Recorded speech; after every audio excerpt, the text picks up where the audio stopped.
Estamos em Ribeira de Pena e não podíamos começar da melhor forma este programa dedicado ao turismo de natureza. Em pleno Parque Natural do Alvão, o Pena Aventura Parque é um verdadeiro reino encantado para os entusiastas da natureza e da prática do desporto ao ar livre.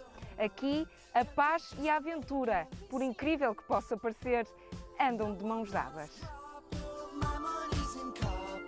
O Pena Aventura Parque abriu em 2007 e a sua localização geográfica torna-o único. Envolto num enorme manto verde, sentir este espaço relembra-nos que o contacto com a natureza é revigorante. As atividades lúdicas disponíveis inspiram-se nos 4 elementos da natureza: ar, terra, água e fogo.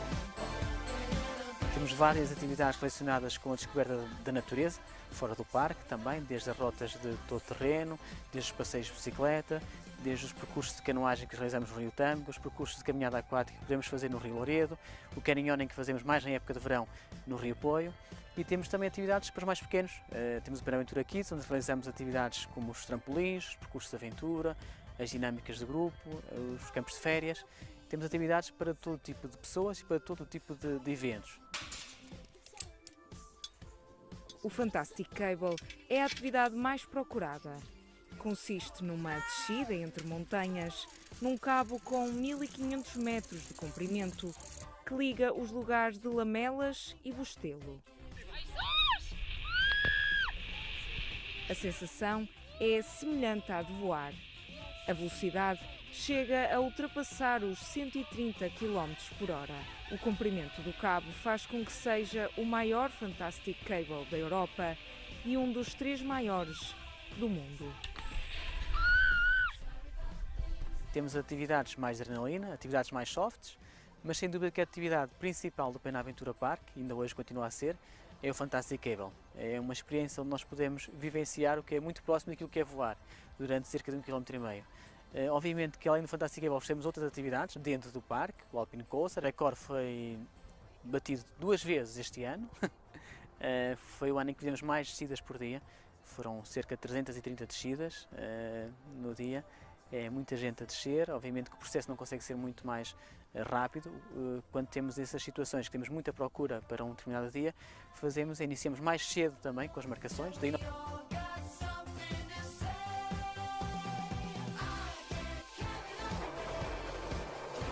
Ao Fantastic Cable juntou-se recentemente a Alpine Coaster, uma montanha russa de 700 metros, totalmente inserida na floresta. O Pena Aventura diferencia-se dos seus pares, porque é o único no mundo a oferecer estas 2 atividades em simultâneo.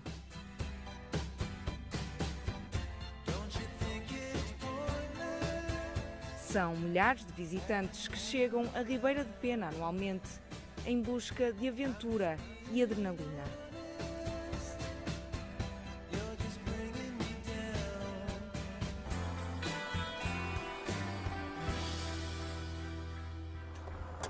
Este peso vem sendo em crescendo, porque se hoje temos muitos visitantes que vêm à Ribeira de Pena é precisamente porque temos este espaço de lazer e desporto e aventura. Eu não posso precisar de números exatos, mas entre 20 a 30 mil visitantes já não acho que foi qualquer coisa que já me foi referido e, portanto, é algo que põe Ribeira de Pena, não só a nível nacional, mas também internacional, dá a conhecer esta realidade que é as belezas naturais que temos, as potencialidades turísticas que estão inerentes a esta componente turística e de alguma forma, portanto, é algo que a nós, para a nossa economia local, é muito importante. O parque oferece a possibilidade de alojamento no interior do parque, mas desde 2016 e mesmo à entrada do recinto abriu um hotel que possui o rótulo ecológico. A unidade foi pensada para se enquadrar na paisagem, já que foi construída numa área de floresta totalmente cercada de pinheiros. Temos internamente o alojamento mais de grupo e também bangalôs. E depois temos o Pena Park Hotel, que dá resposta a quem procura o tipo de alojamento com mais conforto também, obviamente. O Pena Park Hotel tem 4 estrelas e temos, obviamente, à volta na região também, há hotéis com os quais trabalhamos, não só o nosso parceiro interno, digamos assim, o Pena Aventura Park, o Pena Park Hotel, mas também o alojamento em Vila Pouca, em Moinho de Basto e em Vidago, que também temos vários turistas que ficam na região e que vêm ao Pena Aventura Park, não tem que estar necessariamente sempre dentro do Pena Aventura Park. Muitos dos turistas chegam ao Alto Tâmega atraídos por este parque, mas a beleza natural de toda a região é vasta e estende-se um pouco por todo o território. Esse trabalho está a ser feito, esperemos que seja desenvolvido, esperemos que a responsabilidade que há poucos dias assumi em Ribeira de Pena de ser realmente de ser Presidente de Câmara deste Conselho, possamos vir em colaboração com os outros colegas do Alto Tâmega trabalhar nesse aspecto e, portanto, potenciarmos todos também as sinergias que os 6 municípios podem vir neste âmbito, neste setor, a desenvolver. Acredita que todos têm a ganhar trabalhando uns para os outros? Com certeza, o facto de realmente estarmos em rede, conforme disse, é uma vantagem. Portanto, uns com umas características, Monte Alegre tem Barrosão, nós temos o Maronês, mas as duas coisas podem funcionar muito bem. O Alto Tâmega tem várias zonas naturais protegidas. As belíssimas paisagens, serras, planaltos, vales e rios são perfeitos para as atividades ao ar livre. O caiaque, a vela, o ciclismo e a caminhada são, sem dúvida, propícias para quem procura a harmonia com a natureza. E por isso, a nossa viagem de hoje está apenas a começar.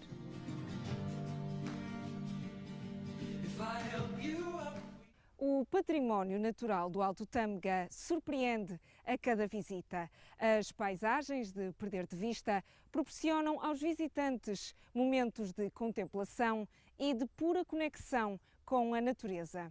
Viemos até ao Miradouro de Santa Comba, no concelho de Valpaços, um local cheio de história e que é considerado um dos miradouros mais bonitos de Trás-os-Montes. No espaço de um dia, viajar por esta região permite experienciar múltiplas sensações. As paisagens montanhosas e as florestas seculares são um dos tesouros do Alto Tâmega. A vista da Serra da Santa Comba é a mais abrangente do concelho de Valpaços. Santa Comba tem o seu cume na freguesia de Vales. Estamos a uma altitude de 1041 metros, portanto aqui o Miradouro dista mais ou menos 23 concelhos da sede concelho, que é Valpaços. Nós conseguimos ver aqui território do concelho de Vinhais, de Bragança, Serra do Montezinho, não é? de Mirandela, de Vila Pouca e de Mursa. Portanto temos aqui vários, podemos avistar aqui território de vários concelhos. Num dos pontos mais elevados desta serra encontra-se o Santuário de Santa Comba. Comba era uma bela pastora que, juntamente com o irmão Leonardo, apacentava os seus rebanhos. Dona de uma rara beleza, rapidamente despertou o interesse do rei Mouro, que reinava na região de Lamas. Apaixonado, o rei começa a assediá-la e a persegui-la. Comba fugiu até que ficou encurralada entre uma rocha e o cavalo e o rei. Portanto, aí foi quando se deu o milagre. Portanto, Comba suplicou por ajuda divina e disse perante a Fraga: portanto, abre-te, Fraga Catita, para entrar Comba Catita. Portanto, a Fraga abriu-se, Comba entrou e voltou a suplicar: fecha-te, Fraga bendita, que já entrou Comba Catita. Portanto, a Fraga fechou-se. O rei, furioso para tentar matá-la, já que ele não conseguia que se fosse dele, que não fosse mais ninguém, espetou a espada, que está ali a marca, na Fraga, mas já não conseguindo atingir a Comba, né? Portanto, podemos ver a marca da ferradura do cavalo e da espada do rei. Um pouco mais abaixo do santuário existe o Poço de São Leonardo. Por causa de toda esta lenda, é procurado por muitos crentes pela sua água milagrosa. O rei, como não conseguiu, portanto, matar a comba, vingou-se no irmão, portanto, matou o irmão, retirou-lhe as tripas e foi deitá-las ali para um poço que, segundo reza a lenda, se tornou milagroso. As águas desse poço? As águas desse poço, ou seja, quem dessa água bebesse, que a água parece que nunca falha e é sempre muito fresquinha, quem bebesse dessas águas curava os seus males. Mais tarde, Comba e Leonardo tornam-se santos. E todos os anos, no dia 8 de agosto, existe uma festa religiosa em honra da padroeira que dá nome à serra. Fazem aqui uma romaria em que é tradição, portanto, as populações aqui de volta, mais concretamente Vales, que é a freguesia, e Zebras, que são as duas localidades que organizam a festa aqui em honra de Santa Comba, trazerem uma merenda, portanto, eles almoçam nas casas deles e depois do almoço trazem uma merenda que estendem uma toalha ali no chão. Agora já temos ali alguns merendeiros também já para esse propósito. Estendem a toalha no chão e depois da procissão, depois da romaria, comem a sua merenda e ficam para a noite para o arraial. A Serra de Santa Comba é também muito requisitada para a realização de provas de parapente, visto permitir descolagens em vários sentidos, tanto para oeste, desde o concelho de Valpaços, bem como para leste, já no concelho de Mirandela. A escalada nas encostas da serra é também habitué. Temos aqui algum turismo, como é o caso dos desportos radicais, que é o parapente e a asa delta, que descolam ali daquele local. Existe depois também o BTT, passeios pedestres. Mas a paz que se sente mal chegamos a este miradouro é o ponto alto da visita. No silêncio, emoldurado pelas vistas mais abrangentes que Trás-os-Montes tem. Estamos no trilho do contrabando, em Vilarelho da Raia, no concelho de Chaves. Por estes caminhos e floresta adentro passaram muitos quilos de mercadorias que iam e vinham de Espanha. Desde há uns meses para cá, é possível aos turistas que procuram esta aldeia ver recriações do que era ser um contrabandista antigamente. É uma experiência que alia o turismo de natureza à cultura. A freguesia de Vilarelho da Raia situa-se a norte do concelho de Chaves. É uma aldeia fronteiriça que se dedicou ao longo dos séculos ao contrabando. As aldeias mais próximas são Vilela Seca e Rabal, que já pertence a território espanhol e situa-se a apenas 500 metros de distância. Sim, era uma tradição, era um meio de subsistência, não é? Secularmente, o contrabando caracterizou a gentes de Vilarelho da Raia. Em paralelo com a agricultura, ou talvez superior à agricultura, era o principal meio de subsistência, não é?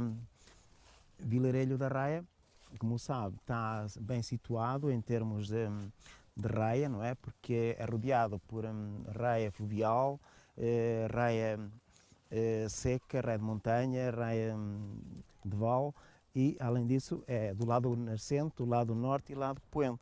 Portanto, era uma raia permeável e isso permitiu que houvesse muito contrabando ao longo dos séculos.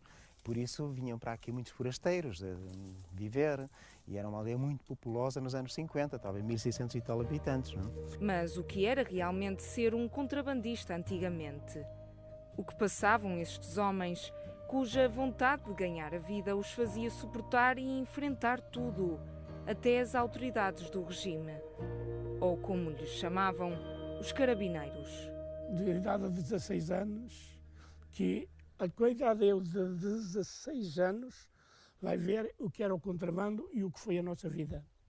Eu saía ali de Rabal, com um fardo às costas, nessa altura eu nem ia ganhar também a minha jeira. Íamos daqui a Coralha. De Coralha ainda passávamos os pelões de Coralha a Bóveda. Chegávamos lá, entregávamos os fardos de manhã cedo, vinha um carro que levava os fardos para o Porto, e às vezes baixo de chuva e como calhava, não é? Eu não sei como tenho esta idade, aquilo que eu sofri durante o contrabando. Chegava, de lá vinhamos a pé, ia ter Josão, íamos matar o bicho, ainda chegávamos lá, íamos àquela carne gorda antiga, de porco, um trigo, 2 ou 3 copitos de vinho, matávamos o bicho, Vínhamos de lá para cá, ainda encontrávamos as leiteiras dali de Leiteiro Seco, levavam leite para a cidade nos burrinhos. E chegávamos às vezes aqui às 11 da manhã. Toda a noite a andar e chegávamos aqui às 11 da manhã. Uma vida dura. O contrabando de sobrevivência era feito de noite, por matas escuras, caminhos de cabras e ao som do uivo dos lobos. Estes homens percorriam dezenas de quilómetros e serviam muitas vezes mais que um patrão na mesma noite. Desde tabaco a mobílias, tudo passava de Vilarelho para Espanha e vice-versa. Passavam todo o tipo de contrabando, mas naquela altura, por exemplo, a cravagem, que era o cornijó, havia muito contrabando, havia de amêndoa, um contrabando que sempre existiu, por exemplo, de bonecas, de perfumes, etc., de lá para cá, não é? Após a Guerra Civil Espanhola, o contrabando inverteu-se um bocado. Portanto, aí os raianos ganharam muito dinheiro com a infelicidade dos espanhóis. Aliás, quando havia conflitos nos países, quer num, quer noutro, os raianos ganhavam muito dinheiro. Embora a miséria fosse grande, embora as carências fossem grandes, nomeadamente de pão, etc. Porquê? Porque é preciso matar a fome a toda esta região da Espanha. Então, esse contrabando passava quase tudo por aqui. Elmino, ou Miro como é conhecido, chegou a ser o rei do contrabando da aldeia. Cumpria a lei do silêncio e respeitava a 100% o compromisso que assumia. São inúmeras as histórias que colecionou e que relatam o perigo desta atividade. Uma das vezes chegou mesmo a ser preso. Eu chegava a pôr o tabaco no meu carro, tinha um Opel Record 1900, carregava a mala com 12 caixas de tabaco que levava. E o problema, quer dizer, que nós não vivíamos para nós próprios, havia aqueles denunciantes. Eu passo o tabaco para a Espanha, vou para a Espanha, chego ali à aduana, tenho já 7 guardas à minha frente, na aduana, alto, stop. Está bem. Parei e levava o meu irmão ao meu lado, que já faleceu. Levava o meu irmão ao meu lado e ele diz, dê-me os documentos. Eu faço que apanho os documentos, deixo desviar o guarda para o lado, o carro sempre em marcha, quando se descuidar, aí vou eu. Cheguei, chama-lhe o parador, ali em Verim, eu viro para a esquerda e logo vêm as motas atrás de mim. Mas antes das motas me captarem, eu viro para a direita, eles vão a caminho de Ourense e eu a caminho de Madrid. O Centro Social e Cultural de Vilarelho da Raia recria atualmente o contrabando. Os turistas percorrem um trilho, chamado de Trilho do Contrabando, entre Vilarelho e a localidade de Rabal. Desta aventura participam os próprios raianos, que interpretam as personagens dos antigos patrões, vigias, guardas fiscais e carabineiros. Vamos embora. Vamos ver isso mais tarde. Vamos ver isso mais tarde. Que as pessoas procuram o genuíno, procuram o autóctone. E nós procuramos ser isso, precisamente genuínos, autóctones. As pessoas, portanto, vêm, as pessoas de Vilarelho que colaboram, que participam, imitam o contrabando mesmo com a risca, mesmo com a ingenuidade, com a inocência deles. Tanto que, por exemplo, ainda na outra semana, no outro sábado, houve aqui uma demonstração de contrabando e, para a nossa surpresa, quando foi do inquérito do comandante da Guarda Fiscal, não é? Uma senhora a ser julgada, entre aspas, não é? Pôs os assistentes quase todos a chorar, portanto, com a inocência dela, mas estava a recriar, a dizer, portanto, o que se passou, o que se passava com ela. E esses 15 a 20 ex-contrabandistas, portanto, tentam ser o mais fiéis possível àquilo que passaram antigamente. O percurso é curto em distância, mas extenso em cultura e tradições. São cada vez mais as pessoas que procuram este novo conceito, o turismo criativo. Vivenciar o que foi uma atividade que caracterizou profundamente o modo de estar das comunidades raianas e, ao mesmo tempo, sentir a aventura outrora vivida.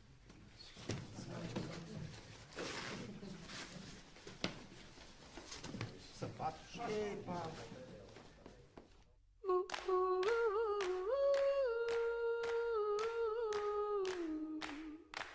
São mais de 50 quilómetros de percurso para desfrutar da natureza. Estamos na ciclovia de Vila Pouca de Aguiar. Este espaço aproveitou não só as infraestruturas existentes, como esta antiga linha ferroviária do Corgo, como também os recursos naturais da região.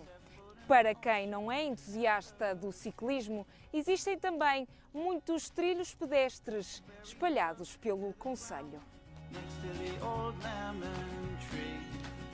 As paisagens naturais de Trás-os-Montes são também cenários ideais e procurados por muita gente para atividades ao ar livre.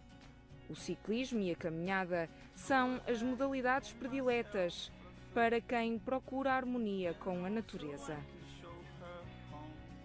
Essa necessidade surgiu da frequente acessibilidade que nós tínhamos aqui de pessoas que faziam a linha do Corgo como linha de ferro. E, entretanto, entendeu-se requalificar também devido ao facto de termos também aqui o Caminho de Santiago a passar e, portanto, requalificou-se para que tenhamos aqui uma paisagem única de natureza para as pessoas poderem desfrutar daquilo que temos no nosso concelho, estejam num percurso de fé, de espiritualidade ou apenas num percurso de lazer e de fim de semana, de manhã e, portanto, é um percurso único. O Caminho de Santiago percorre o extenso Vale de Aguiar, junto aos rios Corgo e Avelames. No seu traçado, o caminho cruza-se com a ecopista e nele, meros desportistas misturam-se com caminheiros. Nós temos aqui uma grande afluência de peregrinos, portanto, caracterizados como peregrinos, não é? Portanto, que são os que vão para Santiago e também aqueles que vão para Fátima. Portanto, este percurso permite também que haja um cruzamento entre os peregrinos que vão para Santiago, que vão para o norte, e os peregrinos que vão para Fátima, que vão para sul. Temos também muitas pessoas que fazem bicicleta e, portanto, também é um percurso ciclável, por isso também chamamos de ciclovia. Caminheiros, nós temos aqui todo o tipo de pessoas, crianças também gostam de vir de patins, de bicicleta, portanto realmente é um percurso que toda a gente pode desfrutar e toda a gente pode usar. Com o propósito de prestar apoio aos caminheiros, Vila Pouca de Aguiar dispõe ainda de uma rede de albergues de natureza. Espalhados pelas aldeias pelas quais o caminho passa, estes albergues resultaram da requalificação de antigas escolas primárias. Adelaide é responsável por um desses espaços, o Albergue de Santiago. O albergue, as pessoas telefonam e eu venho, abro a porta, a primeira coisa a fazer, ponho-os a assinar a folha. Porque antigamente muitos vinham e não assinavam na folha. E então, como as pessoas querem a folha assinada, eu mando-os assinar a folha. Depois pergunto-lhe como é que se faz, como é que eles se vão desenrascam com o jantar. Se eles vão comer ao restaurante, muito bem. Se não vão comer ao restaurante, arranjo alguma coisa para eles fazerem, ou muitas vezes vão comer à minha casa. E então, depois disso, mostro-lhe os quartos, estão vazios, eu digo, os senhores podem dormir no quarto que quiser. Mostro-lhe a casa de banho, pergunto se eles têm roupa para lavarem. Ponho-lhe o tanque para eles lavarem na roupa, eles cá ficam e eu sigo o meu caminho. Segue a Adelaide e seguem também os hóspedes, que por cá só ficam uma noite. Essa é uma das regras. O albergue de Parada do Corgo é exclusivo para peregrinos, mas existem ainda mais 4 no concelho, à disposição de qualquer turista de natureza. As centenas de pessoas que procuram a ecopista referem no livro de Adelaide que este é um espaço diferenciado, pois atravessa diferentes tipologias de paisagem. Este percurso é diferente pelas paisagens que nos proporciona. Nós, num percurso de 20 km, conseguimos ver paisagens agrícolas, uma flora e uma fauna diferente. Temos os castanheiros, que também são característicos aqui da zona. É engraçado que as pessoas também podem desfrutar de alguns produtos que encontram neste percurso, nomeadamente as amoras silvestres, porque temos aqui também muitas zonas em que é possível colher as amoras. As pessoas vão fazendo a caminhada e vão saboreando também estes produtos. As castanhas, as pessoas apanham as castanhas e vão comendo. Portanto, temos temos aqui uma oferta realmente única e que vale a pena vir e experimentar. Vila Pouca de Aguiar conta ainda com 6 trilhos de temática ambiental, entre eles o trilho do Lobo Ibérico. Cada trajeto possui painéis interpretativos e observatórios de fauna e flora. Todos eles dão a possibilidade de fazer um percurso nos nossos espaços verdes, nas nossas matas, nos nossos locais agrícolas, portanto, tudo é possível nestes trilhos. Os albergues oferecem também a possibilidade de visitarem outros locais do concelho, também ligados à natureza. Temos a Lagoa do Alvão, portanto, que também é um espaço de referência aqui no nosso concelho como um turismo de natureza. No fundo, estes caminhos avivam tradições e permitem o contacto não só com as áreas naturais classificadas, mas também com as populações locais. É esse também um dos propósitos da aposta no turismo de natureza: favorecer o fluxo entre o meio rural e o meio urbano e também as relações locais.